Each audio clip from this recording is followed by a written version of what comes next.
How's the day going for you, Dejumola? I think you're muted. Okay, so thank you very much, Ajishafe Daniel. So it's going well, okay, Nice. and it's nice having you on the call. Okay, so I'm going to start now. Okay, I think we still have like 3 minutes Yeah, it's from okay. Okay. the schedule. Okay, I don't know. Will you mind if you can just wait for the 3 minutes Sure. before we start? Yeah, sure, sure. Just catching up. Yeah, wait for others to come. Okay, thank you very much for this consideration, Daniel. Thank you. Not at all.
Okay, so I think we can start now. Okay, so let me welcome everyone to today's session. It promises to be awesome as usual. And then I'm sure we are all ready to have this experience. Okay, so without taking much of our time, I would like to first introduce DSN and then what we do at DSN with few slides and with few sentences before I hand over to the facilitator of today's section. Okay, so at DSN, we are with the vision to raising a million AI talent and building products, AI solutions that will improve the quality of life and the well-being of the 2 billion people in the emerging market. And we do this through 3 core areas, which are community of learning and research. I'm sure you're all aware of our communities, okay, on campuses or cities, Okay, we have communities spread across the globe.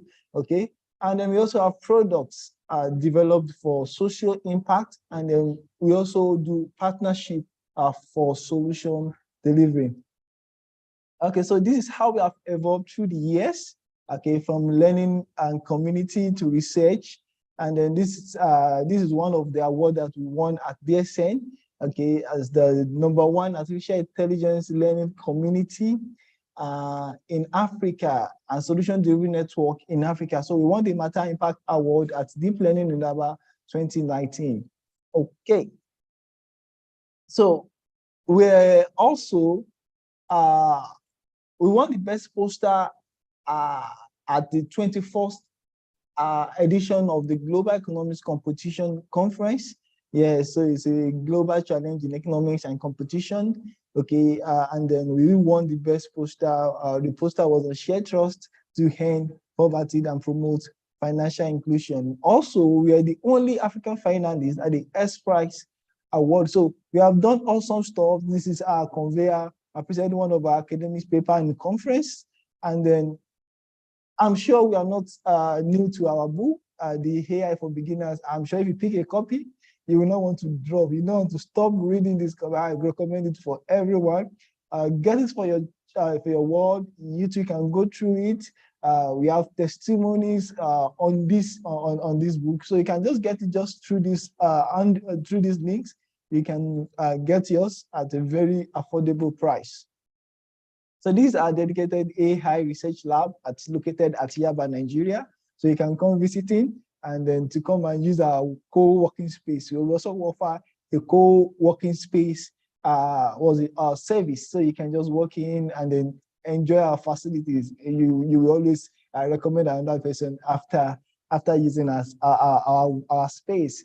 So our 2 products that we initiated and conceptualized was also selected in the 2021 global top 100 AI products by UNESCO IRCAI. Okay, and those products are the EduTech AI Adaptive Learning Engine and our prescribed rights. So these we also AI incubation. So we do startups and then we incubate startups, AI startups. So if you have a startup, so we have a provision to incubate you, get you ready for investments, get that big idea out and ready to be invested on. So these are some of the startups that we have incubated at DSN.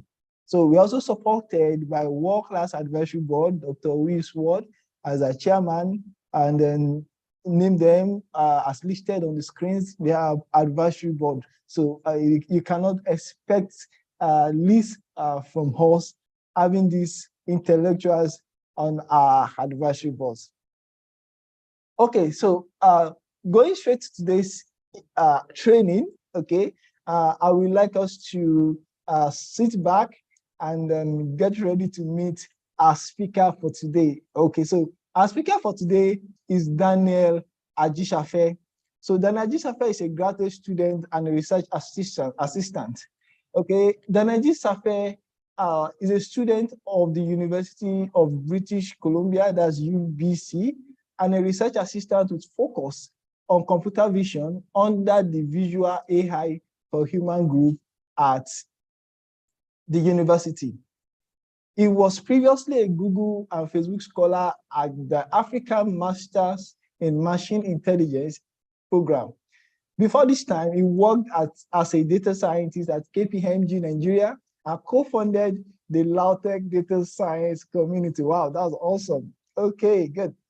The Daniel Ajisafe is also a researcher, and his research interest lies in general computer vision and is not limited to 3D reconstruction, neural human body models, objects, or object recognition and detection, and novel view synthesis. Please, with your favorite emoji, kindly welcome Daniel Ajisafe as he unmutes and then start the section for today.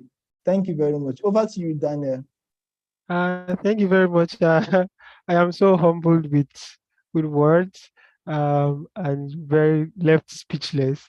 Yeah, thank God for everything, and also I'm very excited, and I'm grateful for everyone who has come to this session as well. I'm really glad, and I'm really happy to have you guys on board, and to also have you guys host me. So I am honored to be on DSS platform, giving back and sharing as well. All right. So I'll just share my screen, and we could get off from there.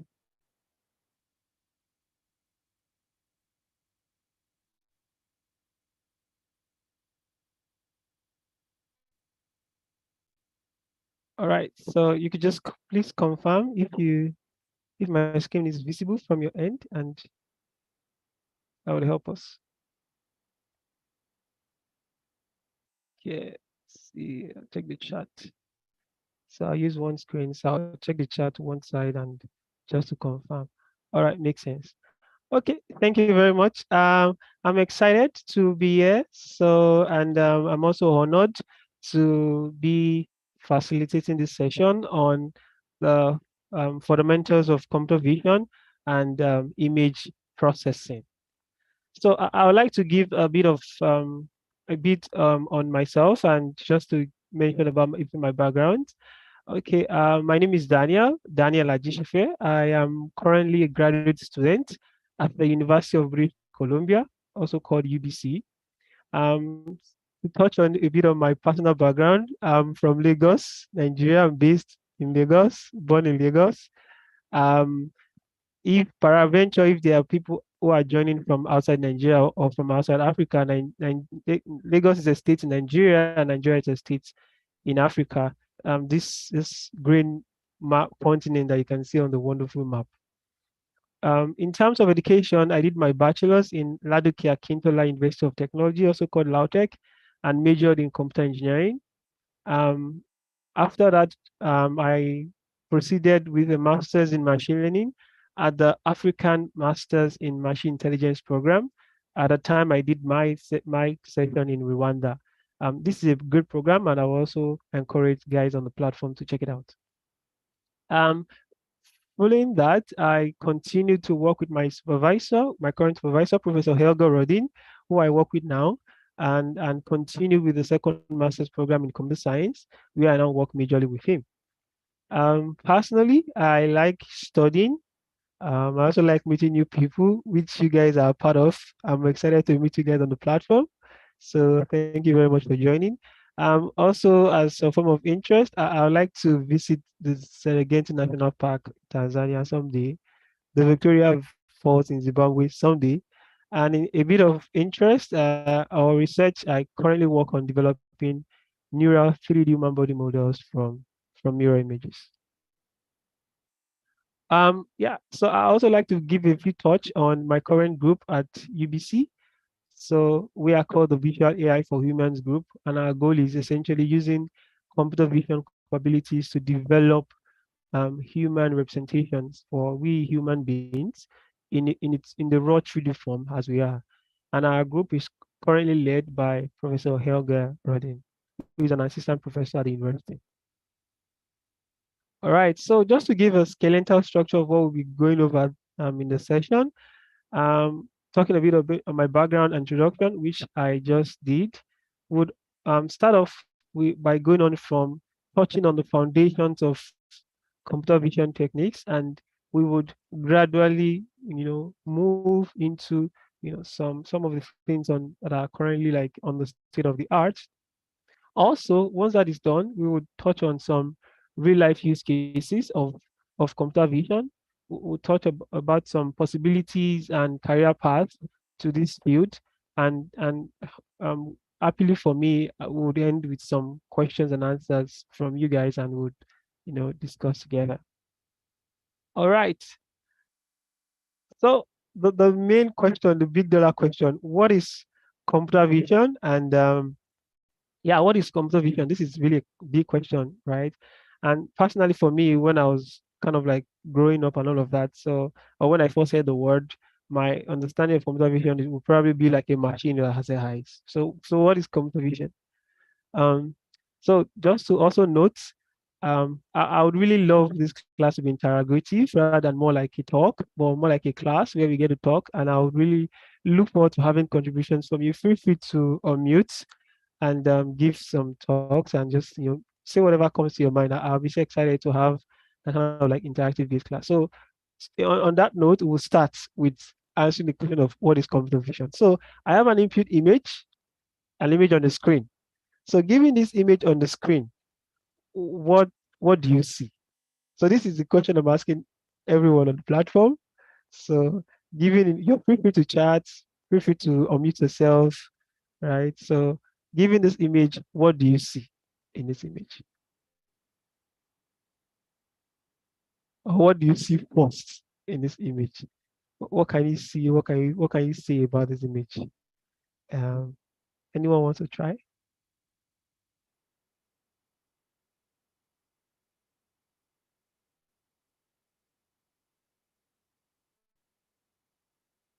Okay, someone says I see three people. Nice, good. Okay, Jacob Ojumi said that, okay, you can't see my screen yet. Okay, maybe you just joined. Adamu just came in. So Benedict said, I see three people. Okay. Any other thing you see? Okay. Grace says, I can see a lady playing an instrument. Wow, nice. And she can also see a man waving to her. Okay, awesome, awesome. These are wonderful things. Yes, thank you so much for very much for that. And yes, you're very right on track. All right. So to take this further, um, now we can actually see a lot of things, right? So for example, we can see person A walking away carrying 3 bags. Someone said I see a robot sitting. Nice. Interesting. Okay, yeah. So we can see person A. I was gonna say I can see a lady carrying bags. Awesome. So yes, so we can see person A walking away carrying 3 bags. That was what Abdul Shakur just said. Yeah, we can see person B with the skeleton, the pose, right?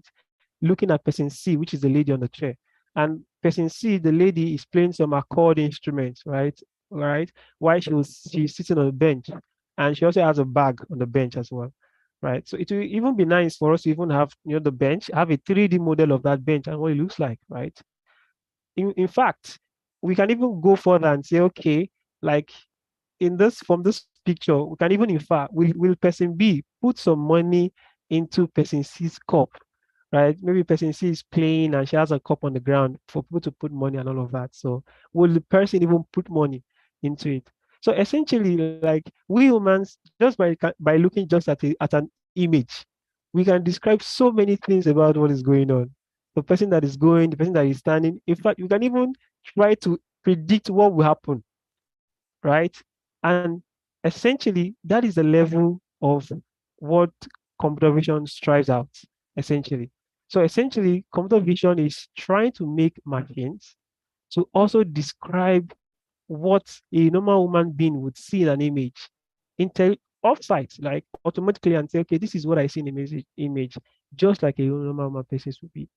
Now, put more context to that, computer vision, generally speaking, it's a research field that tries to give that capability to machines, right? Such that the machine can see a visual information like the image we saw, process it, interpret it, just like we humans can see an image, process it and interpret it, and even draw conclusions or even make an intention estimation. Now, we have an input image, a 3D word scene, right? So let's assume that this is an image where there's some form of motion and the waters are moving and all of that. If we as humans, if we see this image, our goal definitely would be that, okay, we'll first see the image, right, with our eyes, right? Once we see the image, our brain will try to process what we've seen. And our brain will then try to interpret what we've seen and say, okay, what I'm seeing in this real world, I'm seeing a blue sky, I can see some trees, I can see some fine gardens and all of that. So we can see that process of our brain, our eyes connect with our brain and everything works together. Now, given that information, we try to go back to even the foundations of like where did it all start from and all. So this is a story. We don't know whether it's true, but yeah, it's good to share. So there's this professor, right, who had an apprentice working with him. And in one particular summer is like, let me say, holiday, right? And the supervisor said, okay, young boy, get a camera, right? And make sure that the camera, develop an algorithm such that the camera will see an image and describe what it sees in that image, just like the image you just saw. The make an algorithm that will describe. That was like mission impossible 50 years ago.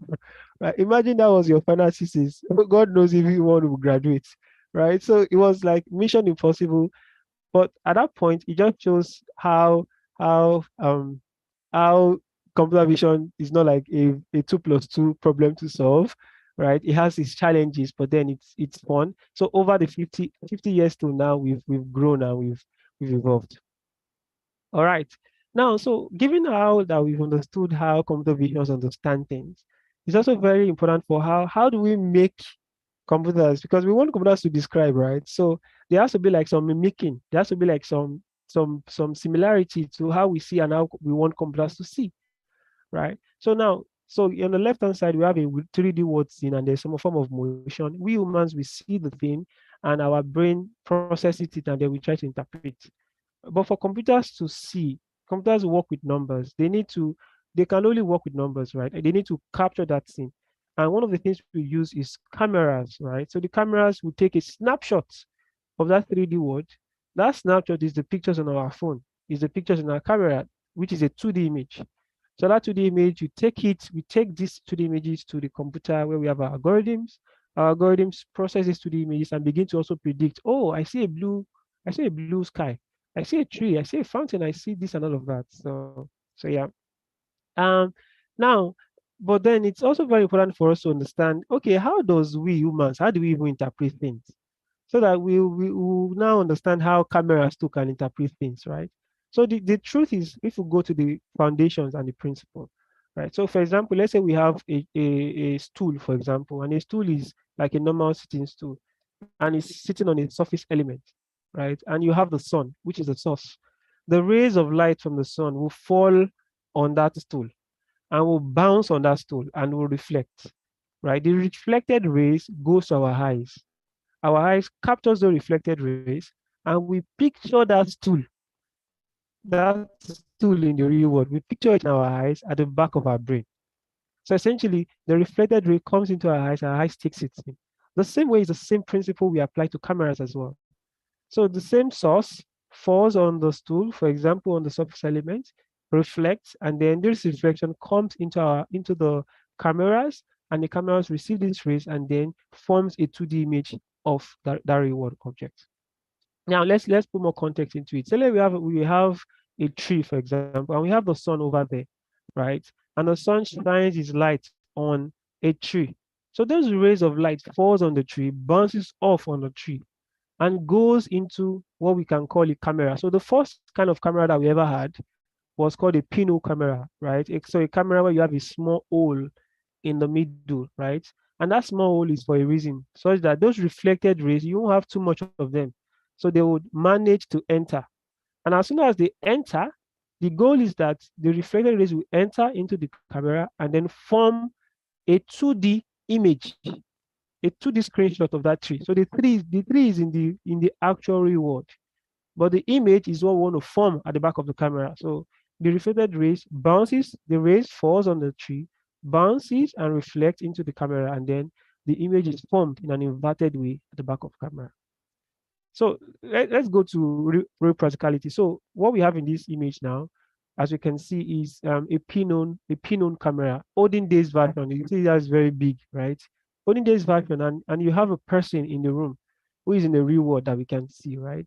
So the goal basically is that in this room, you definitely have some form of lights, maybe like bulb, all of that, right? So instead of sun this time around, you have like lightning in the room. The light, of course, will fall on the person and it will bounce off on the person. It will go into the pinhole camera. And the reflected rays will enter into the camera and form an image at the back of the pinhole. So, for example, you can see at the back of the camera, you see an upside down view, a 2D view of that person. You see the cap of the person, you see the tie. So you see the person that is upside down, just like the tree is upside down. This is essentially the simplest principle of how our phone, our cameras, and all of that begins to form those pictures we have on our phone of what is in the real world. So basically, the machines need to first convert what is in the real world into numbers for us to understand, which essentially means that what is in the 3D world that we want to capture, we want to take a snapshot of it, right? So using that principle, we have a 2D form of that 3D world, and that 2D form is just a sequence of numbers because our machines need numbers and works more with numbers. Now that we have that 2D image, right, and our machine has that information, that 2D version of the 3D world, we can then, our machines can now apply different transformations as we want, right? So, for example, given a 2D image of a young boy brushing his teeth, and we know that every point in that image, which we can call pixel, right, can take on a value between 0 and 255. Any value between 0 and 250, that's a bound, minimum and maximum, right? You can always perform any transformation because everything is now just numbers, right? And the machines can now work with numbers. So you can either inverse the image by taking 255 out of it, and then you make it like more like black and some shade of some gray and all of that. You can inverse the image. In fact, you can even change the rotation or the orientation of the image on the right hand side, right? You can warp it and change the domain of the image. So you can do transformations on the image as you will because it's now numbers, right? And that's the advantage of machine have because now it's numbers, machine can work on them. In fact, you can even do some interesting things. You can do a linear interpolation between two images, giving an image of a cameraman on the left, giving an image of the moon on the right. You can do a smooth interpolation of two images and add them together. And you won't have irregularity. You have a smooth combination, and you think that it was drawn at the same time. No, but it was just a smooth interpolation because now the images are just normal, so you can perform simple operations on them. Now, now that we know that with numbers we can perform transformations, a very common transformation in computer vision is featuring, right? And to be more specific, linear filters. Linear filters is a very common transformations in computer vision, and we would touch on that. Now, so essentially, what are linear filters, right? So linear filters is, for example, this M by M digital filter that we have, this red box, very small. And on the right hand side is the normal image that we have, a normal image, for example, N by N size, right?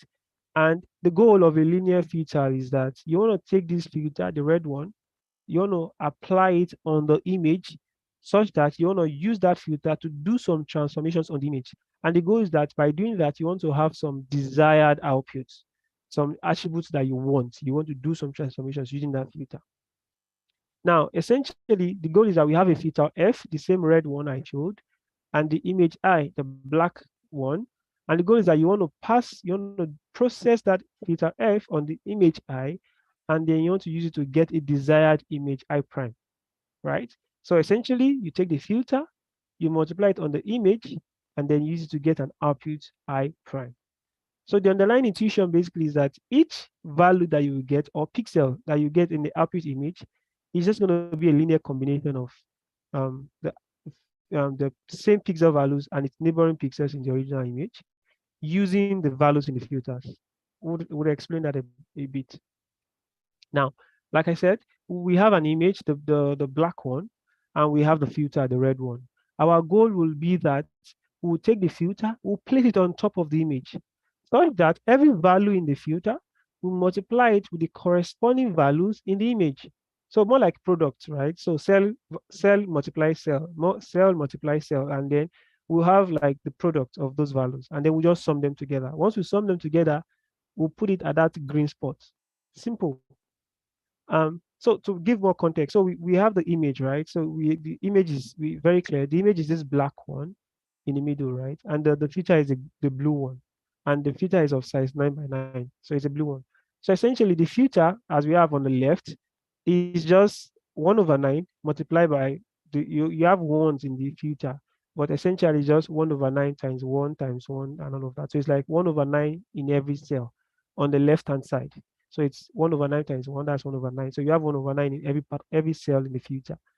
Our goal is that you should take the filter as blue color, take it on top the image, multiply every value on the filter, with the corresponding value that you place the filter upon in the image. Now, we'll start off with a question. So now that I know that my filter, every value my filter is 1 over 9, 1 over 9. If I do 1 over 9 times the corresponding value on the image, it will be 1 over 9 times 0. That'll be 0. The next one, 1 over 9 times 0 on the image is 0. If I continue, everything will be 0, 0, 0, 0, 0, because 1 over 9 times all the zeros individually will be 0, 0. So if I sum those outputs together, it will all be 0. I hope that that part is clear. It's very simple and very foundational.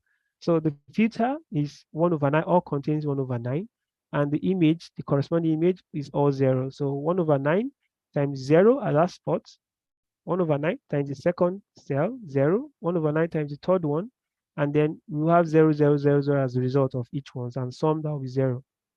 Now, if we now shift to the next cell, this time around, if we do the same thing, 1 over 9 times 0, 0, 1 over 9 times 0 times 0, but when we go to the last cell, 1 over 9 times 90 will be 10, right? So if we sum them together, it will be 0 plus 0 plus 0 plus 10. That will be 10. I hope that part is clear. So I'll come again. So 1 over 9 in each cell, multiply with the corresponding one on the image. So the first one will be 0, the second one will be 0, but the last one will be 1 over 9 times 90, and that will be 10. So if we sum it up, that will be 10. So I'll then ask, if I move to the next line, what would be my output? Can someone help us with that? With that computation? If I take it to the next, Benedict said 20. Awesome. 20. Professor says 20. Jacob said 20. Nice. Awesome. Yeah. So yeah, if you do 1 over 9 times 0, 0, 1 over 9 times 0, but then if you go to the last two, 1 over 9 times 90 will be 10. 1 over 9 times 90 will be 10. That's 10 plus 10, that's 20. Yes. That's 20. What if we to move to the next one? What will be the results? If we do the convolution on the feature, 30. Awesome. 30. Thank you, Grace. 30. Yes. That'll be 30. Because the last few ones will be 1 over 9 times 90, and then you have 10, 10, 10 multiply. And that becomes very easy for us. That's 30. And then we move, we see that it's also 30, right? We have 390s, right? We move, it's also 30. When we move, what will be the answer in this one? What will be the answer for this one? We want to try 20. Awesome. 20. Because we have just two 90s, right? So it's just 1 over 9 times 90, 1 over 9 times 90, and every other one will be 0, so it's 20. So simply we'll continue this time around, it to be 10, just 190. Then we'll continue. So we keep shifting. You see that shift, right? So essentially you're taking the filter over the image. You're shifting and you're computing, right? You're shifting and computing convolution. Awesome. You're shifting and you're convolving, as Benedict have said, so that part of shifting and performing the operation is what you can call convolution in some form, right? So and then you're shifting, computing. So you shift, you compute, you shift, you compute. This is 40, 10, 10, 10 in 4 places. And then you keep doing that, and then you fill up, even up till you get to the last information. So somehow you've convolved the filter over the entire input image. So the goal is that this new information you have, what does it mean? Because that's the goal. We do convolution so that we can have a new information that makes sense. So now we see the output image, and we can notice that in the white part, you have more high values, 80, 90 as a result. In the outside part, which is the darker part, you have small values. So anyway, the whiter part means you have higher values. The smaller part means you have lower values. So you can see that this gives you a form of attention. If you look at it, you can see that even without even displaying what the normal original image look like, you can see that maybe there's a form of object in that part in the image. By doing that linear filtering and convolving the filter, you can get some form of new information that is useful. And that is one of the advantages of doing filtering. So depending on the filter you use, you would get the desired output that you want. So what does that mean? It means that there are different types of filter based on what you want. So to simplify, filters are just a way of getting a new information such that you convolve or superimpose the filter on the image, and then what you do basically is just multiplication, product. You sum the product together to get a single value, and those values will correspond to the values you have in the output image. All right, so let's start with some warm-up examples. So I have an original image. So this is one more examples for the class. So we have some input original image and we have a filter on the right, right? So if I take this filter and I convolve over the entire image, right? So we won't do the computation, but we'll just imagine. So I convolve this filter over the entire image. What do you think will be the results of, oh, what would the resulting image look like? Or what do you think would be? Any guess? Any guess? Any breakout, any assumption? What do you think the output image will? Okay, Benedict said the eye. The eye. Interesting. Okay. Anyone else? Anyone else? The what do you think the result image would be? Just give it a shot. Just give it a try. What do you think? What do you, it takes the center of the whole image. Jacob. Nice. Okay, good one. One last person wants to try. Nice contributions. I'm excited. Takes the convolution of the entire image. Okay, so that's like the process, right? So yeah, the convolution is the process. So our goal is to what will be the results. So the convolution is the process. The result is. But thank you very much for mentioning that. So yeah, the result. Okay, yeah, thank you very much, guys. So the result will actually be no changes. No changes. Why? Because if you check the filter, check the design of the pattern of that's why I said there are different types of filters, and this is where we are going to. The design of the filter, there's a one in the middle and zero outside. So that way it means that the the the spatial structure will be preserved. If you have one in the middle and zero outside, it means the spatial structure will be preserved. And that is why if you do this by hand, so we can't do it by you can do it personally at home, just take this filter and even use the former example that we did, the one we have. Maybe the slides will be shared with you. You do it and you see and compute it. The results will be the same. So it means this is a filter that does nothing. All right. So let's move to another filter. So I have a filter where one is shifted to the right. Um, Okay, Benedict asked a question. Depending on the stride and the padding, won't we lose some regions? Yes, that is a good question. So, what is Benedict talking about in terms of stride and padding for guys who probably is hearing it for the first time?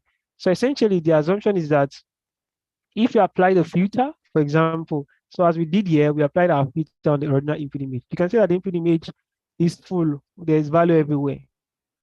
But on the right hand side, by the time you perform the transformation, there are some edges that has no values, right? So basically, if you do it normally and you apply a filter on an input image, the size of the image will reduce, right? So there are different ways to. It depends on what you want. If you want to keep the same, if you want to ensure that you want to have the same size as the original input image, you can add what we call padding, and that's what Benedict has added on the line. So you add some padding such that you ensure that you keep the output size to be the same, or you even increase the stride if you want. Thank you very much for mentioning that, Benedict. All right. So next question for the house is, what if I have one shifted to the right? What do you think the output pixel will look like? What if I have one shifted to the right? What do you think? What do you assume? What do you? I like to have more contributions from the house. A lot of people are in the room, so just give it a shot. What do you think it will look like? Is it going to be the same, or what would happen? Or what do you think? Because one is shifted on the right. Anyone wants to help out on that? What do you think the output is going to look like? Wants to help? Wants to? What is it going to change at all, or is not going to change? Slight change. Nice. Nkechi said the image will be affected. Yes, the edges. Ah, okay. Who else? Because I'm just sure it won't be same. All right. Yeah. So of course it won't be the same. You're right. Of course the images will be affected. Of course there'll be a slight. The question is how and what kind of changes, right? So yeah, let's move on. So yeah, there'll be a shift. There'll be a shift to the left by one. So you can see on the right image there's a shift, right? So there'll be a shift, and that's what we. So maybe we want to do some shifting, right? So this filter helps us do a shifting. So we have another type of filter, which is blurring. You see there's some Photoshops where you have filters and you blur, and you use maybe Photoshop or you don't know, you name your filters, right? Filtering photo filters, right? You want to do blur. So the same filter we use as example 1/9, right? And if I apply a 1/9 filter on an original image, it would kind of like, so if I have a pixel that is 200 in the original image, it would divide it by 9. So it will blur the filter. So this is a box filter. It's called a box filter, used for blurring, which is good. Now, what is the advantage? The advantage is that we can do something very intuitive, and that is that given an original image on the left, we can try to, the first filter you see is 2, not 1. 2 means you won't do any changes, but you will increase the resolution. So you times 2, you increase the image, you increase the resolution. Now, on the right hand side is the box filter, what we just showed. That one blurs. So now, which I'll now ask you question to the class. If I increase the resolution of an image, I have that's one version, and I have another version, I blur it. I have a blurred version. And I remove the blurred version from the high resolution. What will be the output? $1 question. Who wants to help us with that? To give a context, then again, so the filter on the left increases the resolution, the one on the right blurs. And I take the result of the blurring, I remove it from the high resolution. What will I have? A sharp image? Interesting. The original one? Original. Okay. Nice. Olutola, thank you very much for that. Yes. Original. Okay. Original. The image. Okay. Nice. You know, original. All right. A large, sharp image. Daniel. All right. When I say it's over an image, in case it says original. All right. Actually, we'll have a sharpened image and not the original. It will be original if it is 2 minus 1, right? It should have been, if it is 2, the 2, 1, and the 1 version, then we will know it's original. But this time around is like you have a high scaled version and you have the blood version. The blood version is like a noise. If you remove noise from high original, you have authentic, as Nigerians will say. So you have authentic. So you have more happening. So the combination of these two filters help you sharpen. So if you check your Photoshops, this is what they do, like an intuition of what they do. You scale and then you remove the noise, the blood version, and you have more sharpness. Um, is there some resource one can check out to get a basic understanding of this topic? Yes, yes, of course. We can share information afterwards and discuss this even after the class. All right. So yeah, this sharpens even more.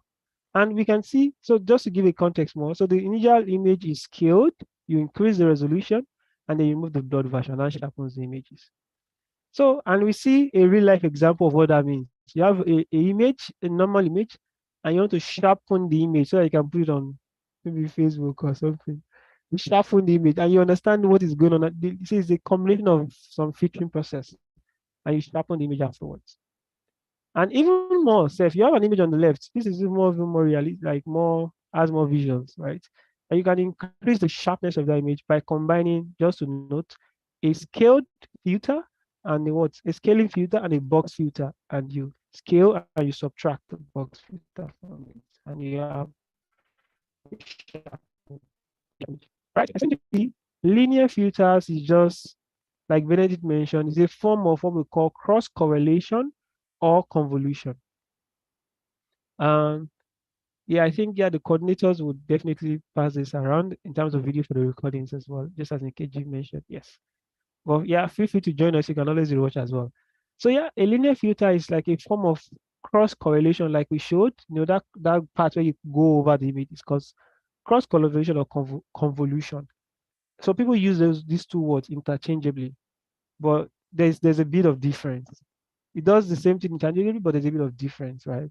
And the highlight of the difference is the fact of how you index, how you go over the image. Do you want to go front to back, or you want to go from 0 to I, or you want to go from -I to 0? So it's like how you perform the operation, right? So if in any case, in you have negative domains -x and -y, then correlation will be convolution. So it's essentially like if you try to inverse the axis, basically, and you flip the image, like you mirror the image to the other side, then correlation is in as convolution. But just to point it out, they are almost the same, but not explicitly the same. So people use it interchangeably. So just to mention that as well. All right.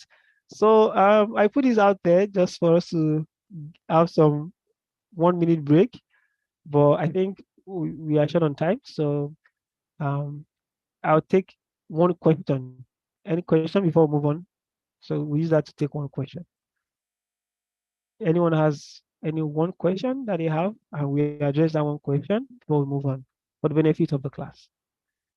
Anyone, or maybe so anyone who has been joining, who has joined from the beginning.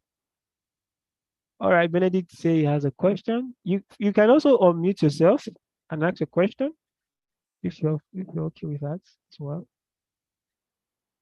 Please go ahead. Or Daniel has a question. So except Benedict want to pass it off or doesn't have, we'll take the other question after the class. So Benedict, you can go ahead. In case you're talking, I can't hear you. Okay, the last slide. Yes. I can't unmute myself. Okay, I think that is the coordinator part. I have to unmute you. Can I have that capacity? Okay, let me see. Hi, good day, everyone. Yes, Um, go on. Yeah. Good day, Mr. Daniel. Thank you for this wonderful session. I wanted to ask, is there any intuition behind the filters and how they operate? Or like the first person that came up with the box filter, how did you know that that particular matrix would give that needed effect? Is there any intuition behind the filters? Thank you very much. Yeah, thank you so much. Yeah. Yeah, so I can tell you that a lot of things that we kind of like we use now because they become standard is actually a lot of iterative hard work by previous researchers. So for example, you see these slides and someone is telling us clearly that okay, I can tell you boldly that correlation and convolution are two different things. A lot of people have actually done to the iterative part, and that is essentially what research is about. So computer vision, as we showed even in the first slide where we have an algorithm that can tell you what this is a lot of it's a build off on a lot of work, right, by different people. So sometimes intuition don't just come. Sometimes intuition comes by trying different things, try and error. And then as you try, you begin to now get intuition. The error guide you. In fact, you yourself become a network, and the errors you make begin to guide your intuition. So you become, because that's what neural network is about. You make errors in the beginning and use that error to propagate, and then the network learns from the error, and then becomes better and all of that. So sometimes intuition comes from trial and error.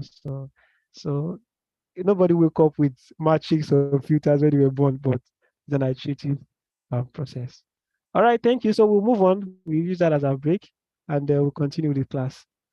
All right. So now, with the understanding of filters and the understanding of convolutions of how filters convolve on an image, and that convolution helps us extract rich information that is useful, then that takes us to even what is more recent, and even to the word convolutional neural networks. If you've heard about convolutional networks before, drop a chat on the drop a emoticon on the chat. Let's know how many guys are up to date with that. If not, just say I don't know anything about it. If you say it's your first time, just put first time and all of that. So yeah, just to have. All right, okay, great. All right, so essentially for guys who are probably their first time hearing this, so convolutional networks are just a type of architectures that try to use convolutions that we just explained, but this time around, rather than having filters where you have fixed values, we show the one of 1/9, we show the one of 2, we show the one of 0. Rather than having fixed values, you rather want those values to be updated dynamically. So the word is you want to learn those values. You want those values to change as you learn, make errors and update those values. And at the end, you want to have an optimal value for your filter. So that's essentially what convolutional networks about. So let's stay on this image, right? You have a car, and you can see this small box, right? That is the filter on one particular part of the image, and that is a part of convolution, right? And you can see that the resulting process of that convolution on that image gives you a single value, which is what you see as that small tiny thing. and then you do the convolution over the entire part of the image, and then subsequently you have some other things like pulling, and then afterwards you do another convolution again, right? So essentially it's just a stack of convolutions and some other interesting things, and which you now have a deeper network, right? And the goal is that you want to learn the values of the filters dynamically using some form of error propagation. So that is essentially what the highlight of what convolutional networks what is about. All right. So to more context into it, convolutions are just basic operations that are convolutional, where the linear filters are learned, right? And then you follow it with some non-linear functions. So when I say non-linear is like some activations that help you know which pace is high, some peak values, right? Some peak values. We showed in our initial example where you have white parts and you have red parts. You want to know which part is peak and all of that. So when you combine a filter, a linear filter, with a non-linear function, then the result will be a non-linear filter. So I want you to take note of that. When you combine a linear filter with a non-linear activation, so a convolution with a ReLU, then the result is going to be a non-linear operation. So keep that in mind.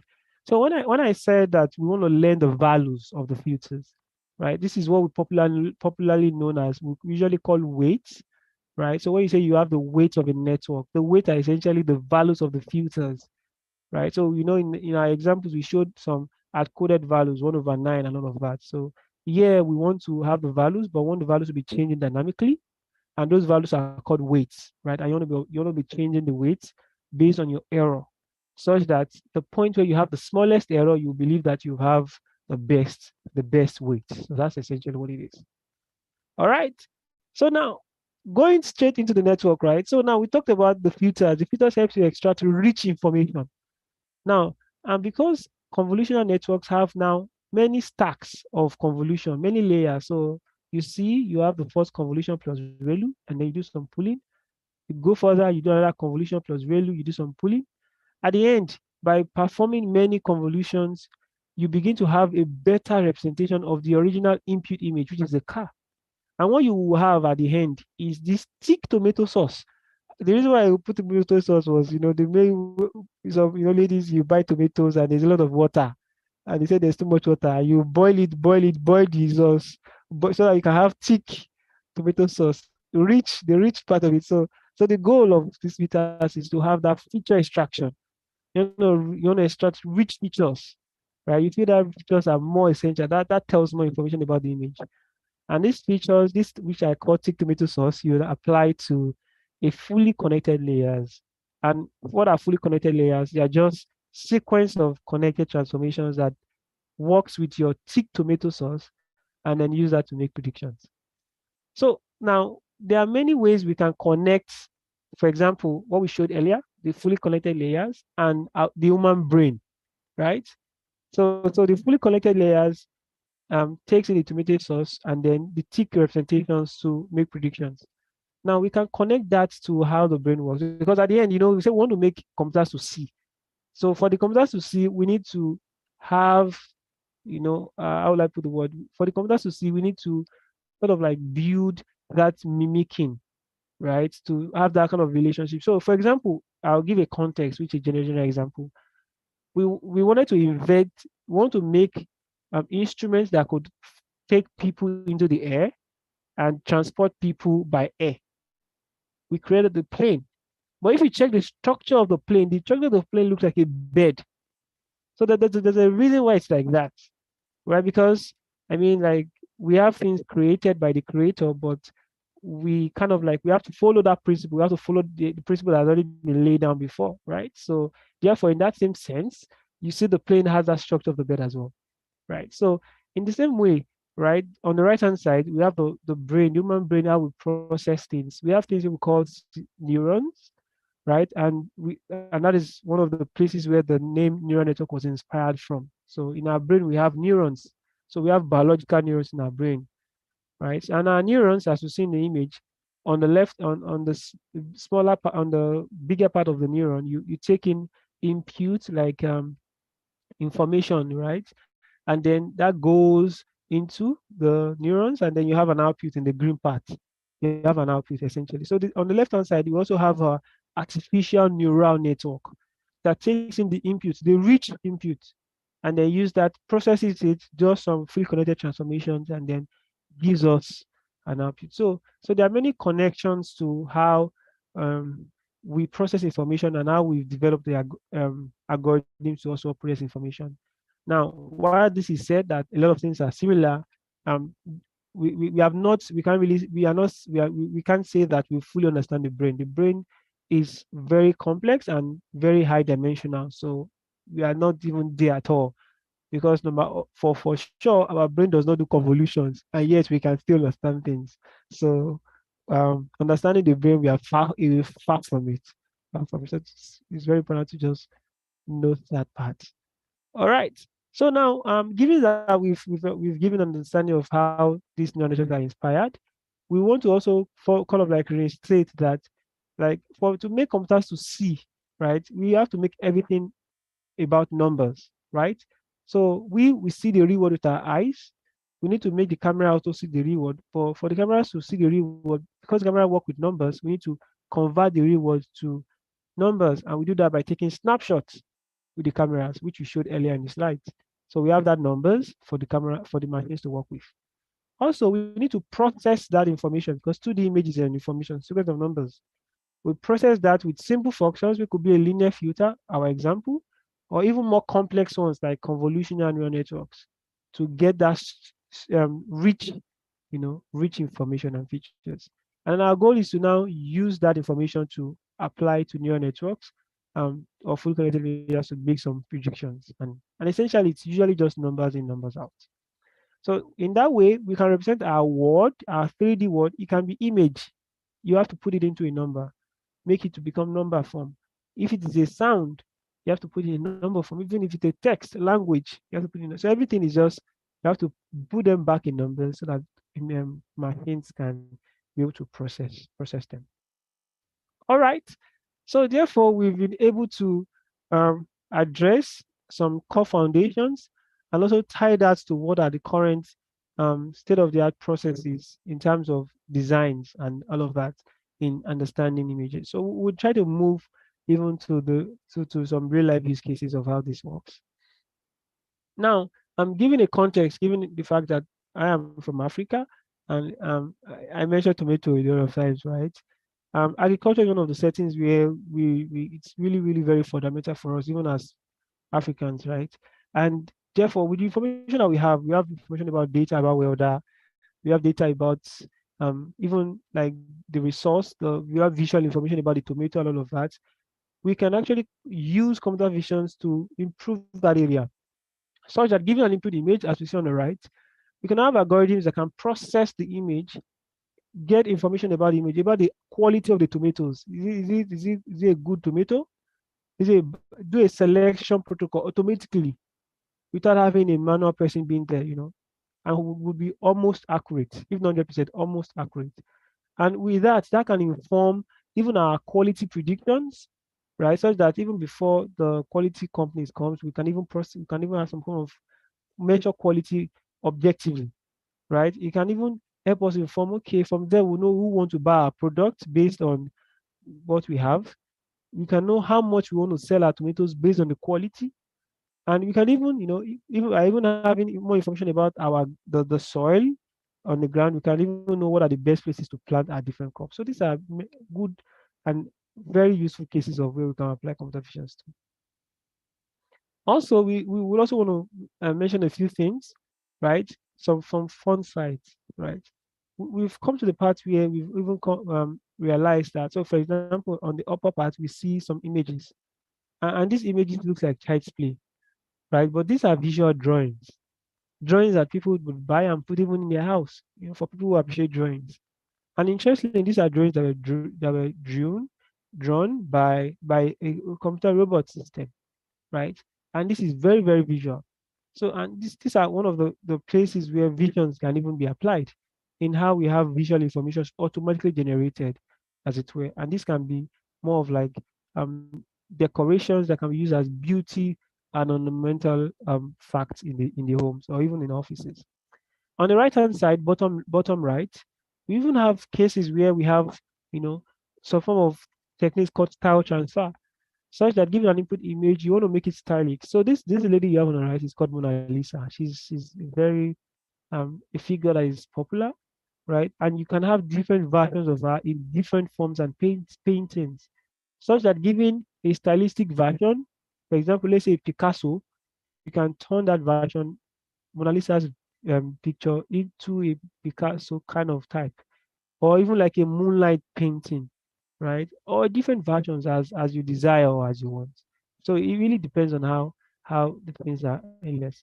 Now on the bottom left, this is one of the things I'm really excited about. So we can see what we have here is actually a chair, right? We have different versions of chair, but I don't know. Does anyone know about avocado? I didn't know about avocado or ate avocado before while I was in Nigeria the whole time. So it's better for me to ask. Anyone who has tasted avocado before? Avocado is a fruit, by the way. Is a fruit. So just want to get a context to see if I have people who have that context as well. Um yeah, okay. Grace says she knows avocado. Abdul Shakur says he knows avocado. Yes. Now, so for guys who don't know, avocado is a fruit and usually have a seed inside, right? And what you have on the left hand side is an algorithm where you just tell the algorithm, please, can you generate new images of a chair that look like an avocado? And from scratch, the algorithm develops chairs, visually looking nice chairs that looks like avocado. I don't know about you, but this is really really awesome. So if you want to check it out, this algorithm is called Dale, Dale. So Dale, you could check it out. So I could put it on the chat. So I think it's called Dale too. So very very wonderful, and it shows a lot of capability. So it works also on text information. It works also on text information as well. So these are endless opportunities where you can even combine visions with text and use that to come out with very high performing information. So please do well to kindly check out that information. All right. So I like to also show some few works from our lab and a number of things that we are doing in the area of computer vision as well, and stuff. So on the top image, we have a description, right? So let's start from the right hand side. So we are imagine the guy who is wearing a base cap on the right hand side, top right hand side. A base cap is a still 2D image, and you want an algorithm that can turn a 2D image into a 3D reconstruction, such that you can see novel views, you can see new views from different, you can see new angles of that image. So from 2D to 3D, right? So the one up there is 2D image, and the one down is a 3D reconstruction of that image. And that is one of the endless or one of the good possibilities of what we have here. And not only that, you can even develop the model, or let me say the 3D model in a way that you can animate it for complex tasks. So on the left hand side, you see a lady jumping and doing complex motions, right? The ones that the lady did not do in real life, but you want her to do those motions in your own setting, right? So you can come up to that part where you can develop a model that you can animate to do complex tasks, right? That the person did not even know how to do in real life. You understand? Or you can even make yourself somersault, and you yourself in real life you can somersault and things like that. So these are endless taxes. And what are the things that are required? One of the inputs that are required are, for example, the skeleton, which is the image on the middle. The skeleton, the body skeleton, which is the lines that connects the joints together, of the person in the middle, right? And even more, even if the skeleton is not very accurate, you can even refine the skeleton so that the skeleton can be accurate. So the initial one is not super accurate, but the one on the bottom is very, very accurate. So that's one I liked. Also, we've also come to the point where down I mentioned, so for the upper one, you need a skeleton as input, right? Now for the lower one though, we've now come to the part where can we even generate skeletons, right? I mean, the skeleton structure of a person, of either the face or the body, from scratch, right? We don't know the skeleton, we don't know how your skeleton is formed, but we want to do that from scratch, unsupervised, right? And that show from this work, we also show that this is very, very much possible. And what we just need is an image, and we can, with some detectors, we can just max the image randomly and try to do a form of reconstruction and then generate the skeleton from scratch, such that we don't know how your skeleton looks like, but we can generate your skeleton in a non-supervised manner from scratch. So these are endless, these are wonderful opportunities that shows how computer visions can also be applied in the human-based setting, and one of the things that we do in our labs as well. All right. So now that said, what will be the career paths and trajectories for people in the computer vision space? I see that some for some people in the room might already be very familiar with CV concepts, while some people is just like this is like first time hearing about these things and all of that, right? So there are different pathways to becoming a computer vision researcher, depending on how you want to go about it or how far you want to go. So the first ones, which so just to mention, these lists are not endless. There are many other ways, right? But this is just like the one top note that comes to mind, or that I can bring up with. So the first one is like a civil researcher, right? A computer vision researcher, or you can call them a research scientist, right? And their goal is to come up with these underlying algorithms, right? And come up with better algorithms to do new things, solve more challenging problems that has not been solved before. And these algorithms that we see and use, they come up with these algorithms and they need to like, make new ones, and people then use it off, right, from what they've made. Now you might decide not to be a research scientist and decide to be an engineer, right? We also have ML engineers. So machine learning engineers essentially also work they could work with research scientists, right? And they would be in the sense of, more on the software plus research perspective. So they are more on the software than research, right? Because at the end, if you build an algorithm and you want to make it usable for end users, you want to put it in the software somehow in a way that they can use it, right? So therefore, the engineers or computer engineers, they try to build a usable application around these core research algorithms. Also, you might not be a programming person, but you are a vision person, right? And you might come up with, you might have some group of people, right? Build a team, right? And then come up with your own vision company where you guys apply vision techniques to different areas and solve, novel problems, even in the African context, right? So you could be a CEO of a vision company. So just having the right team and having the right vision and push that forward. Also, I mentioned about data scientists, right? So I've worked as a data scientist before. So as a data scientist, you could have a project that is computer vision related. So therefore, as a data scientist, you need to be a jack of all trades majorly. You need to know NLP, know computer vision, know this and all of that. But you could also have a project in that space. So this is also a part as well, because that helps you expose you to those capabilities and help you refine how you want to, use computer vision to solve problems in your own space or for your company.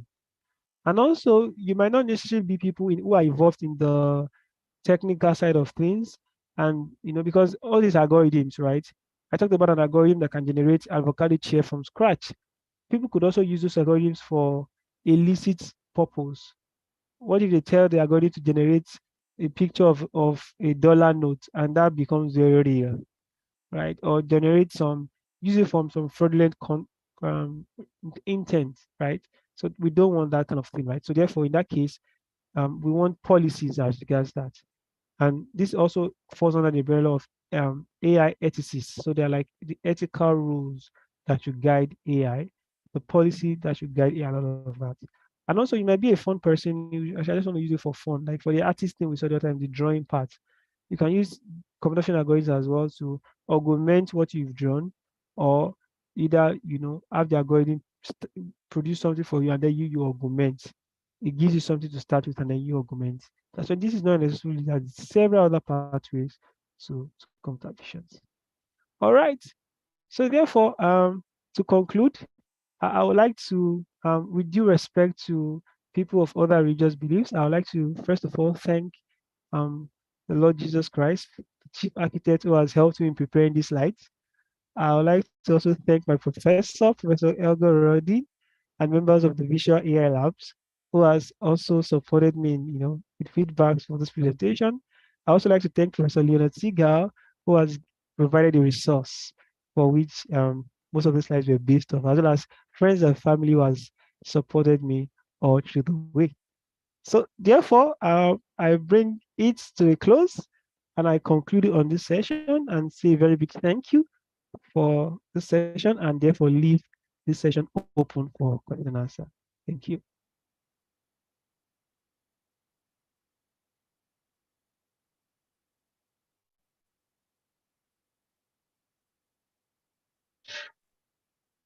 Okay, thank you very much, Daniel. Thank Wow, you. what an awesome section. Very interesting. I know avocados. Yes, very, very good. And then Nice. I didn't know avocado. I didn't know avocado. wow. I think we call it pear. You don't know what we Eh, call pear really? here? Yes, now we Ah, call it pear. Some people call it pear, avocados. really? Yeah, Ah, yes, yeah, I now. didn't know avocado. I was finding it surprised. I didn't know avocado. Okay, I'm sure some people can confirm that on the chat that we call it pear. So it's very, very, Ah, it looks like butter. So that algorithm is ah, very awesome and it's a great work. So thank you very much, nice. Daniel, Nice, for nice. doing Welcome. a detailed work and Thank you. for bringing this to. It's very interesting. I was also following it and it's an awesome section. So Thank you thank so you much. very, very, very much. I'm sure, I don't know, do we have questions? Okay, let's check if you have any question. Okay, so someone asked for the link to get articles for the agriculture, application on agriculture. There's no problem. All resources will be shared with registered participants. Okay, so another thing is that Daniel is with us, Daniel is in the community. Okay, so just make sure that you're in the community. And then if you're not part of the community, kindly join the community. I'll be dropping some links uh, that you can use to join the DSN community. So Daniel is our testimony at DSN, and I'm very glad to have you as a Thank you. facilitator uh, of today's section. I'm Okay, honored. so as we round up, okay, so Daniel, can you just stop sharing so that I can just share a few Okay. screens, a All few right. slides before we round up to this section. Okay, so